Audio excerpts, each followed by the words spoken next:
ထိုင်းနိုင်ငံစမုတ်စခွန်ခရိုင်ကမဟာချိုင်မြို့ဟာမြန်မာရွှေပြောင်းအလုပ်သမားတွေရဲ့မြို့တော်လို့ပြောရင်မမှားပါဘူးမြန်မာနိုင်ငံကနေကီလိုမီတာရာနဲ့ချီဝေးတဲ့ထိုင်းနိုင်ငံမဟာချိုင်မြို့မှာမြန်မာပြည်သားသိန်းနဲ့ချီနေထိုင်လုပ်ကိုင်နေကြပါတယ်မနေ့မိုးလင်းတာနဲ့ပင်လယ်စာစက်ရုံတွေငါးဖမ်းစိတ်ကမ်းတွေစောက်လုပ်ရေးလုပ်ငန်းတွေစီအပြေးလွှားသွားနေတဲ့မြန်မာအလုပ်သမားတွေကိုမြို့အနှံ့တွေ့မြင်နိုင်ပါတယ်လက်ဖက်ရည်ဆိုင်တွေမှာမြန်မာစကားသံတွေကြားရပြီးဈေးဆိုင်တန်းတွေမှာလည်းမြန်မာစာတန်းတွေမြင်တွေ့ရပါတယ်ဒါပေမဲ့ဒီမြို့မှာနေထိုင်အလုပ်လုပ်ကိုင်နေကြတဲ့မြန်မာအများစုအတွက်မဟာချိုင်ဟာရုန်းကန်မှုတွေနဲ့ရှင်တွဲနေတဲ့မြို့လို့ဆိုနိုင်ပါတယ်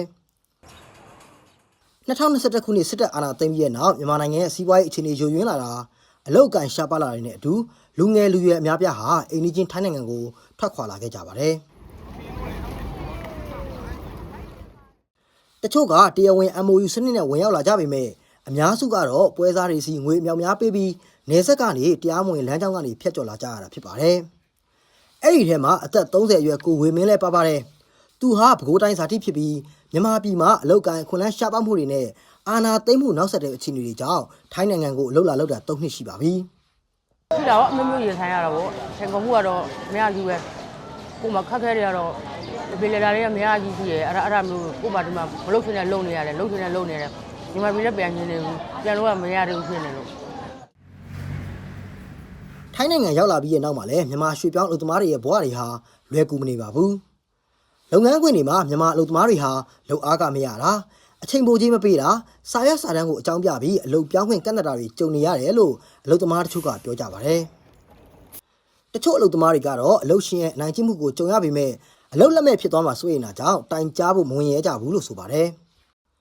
နေထိုင်ခွင့်နဲ့အလုပ်လုပ်ကိုင်ခွင့်စာရွက်စာတမ်းပြုလုပ်ရေးဟာလည်းမြန်မာအလုပ်သမားတွေအတွက်နောက်ထပ်စိန်ခေါ်မှုတစ်ခုဖြစ်နေပါတယ်passport visa work permit စတဲ့စာရွက်စာတမ်းတွေကိုပြုလုပ်ရမှာလာနဲ့ချီဆောင်ရရတာကုန်ကျစရိတ်မြင့်မာတာနားမလည်တဲ့လုပ်ငန်းစဉ်တွေကြောင့်ပွဲစားတွေကိုအားကိုးနေရတာရှိနေပါတယ်အဲ့ဒီအခြေအနေကိုအခွင့်ကောင်းယူပြီးပွဲစားတချို့ကငွေကြေးလိမ်လည်တာစာရွက်စာတမ်းပြုလုပ်ပေးမယ်လို့ဆိုပြီးငွေယူပြီးထွက်ပြေးတာမျိုးတွေဖြစ်ပွားနေတယ်လို့အလုပ်သမားရေးဆောင်ရွက်နေသူတွေကပြောပါတယ်စာရွက်စာတမ်းမပြည့်စုံသေးတဲ့အလုပ်သမားတွေဟာရဲစစ်ဆေးမှုဖမ်းဆီးမှုတွေကိုစိုးရိမ်နေရပြီးနေ့စဉ်ဘဝကိုမတိကျမှုတွေနဲ့ဖျက်ဆီးနေကြရပါတယ်။အဲ့ဒီလိုအခက်အခဲတွေကြားမှာမြန်မာတန်ယုံကောက်ခံတဲ့ဝင်ငွေခွန်နဲ့အခြားဝန်ဆောင်ခတွေကလည်းအလုပ်သမားတွေတက်နောက်ထပ်ဝန်ထုတ်ဝန်ပိုးတစ်ခုဖြစ်နေတယ်လို့ဝေဖန်မှုတွေရှိနေပါတယ်။ဘာတွေဆိုးတာလဲဆိုတော့ဒီအာဏာသိမ်းပြီးမှတက်လာတဲ့ကျွန်တော်တို့အခွန်ကြီးတွေ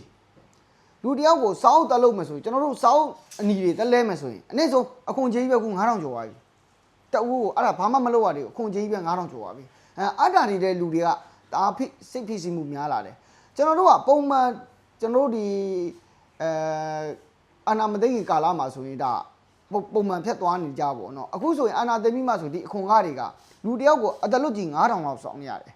ဒါအခုဆို9000ကျော်ပြောတော့9000ကျော်လောက်ဆောင်နေရတယ်အဲ့ပြဿနာတွေကလည်းကျွန်တော်တို့အလုပ်သမားတွေမှာကြရက်ထနေတာပေါ့နော်ဒါကြောင့်စာအုပ်လုပ်ဖို့အတွက်ကိုလည်းအလုပ်သမားတွေကစဉ်းစားနေရတယ်အဲ့အတွက်ကျွန်တော်တို့ဒီပန်းအောင်ဘတ်တစ်ခုတည်းနဲ့နေဖို့အတွက်ကိုလည်းအားလုံးကတိုင်ပင်နေကြတယ်ဒါဖြစ်လာမလားမဖြစ်လာဘူးလားဆိုတော့ကျွန်တော်တို့ထိုင်းအစိုးရပုံမှာမူတည်တာပေါ့တကယ်လို့ဖြစ်လာခဲ့ရင်တော့ကောင်းတာပေါ့ဗျာဒါကျွန်တော်တို့သမားတွေခွန်ခါတွေနည်းသွားမယ်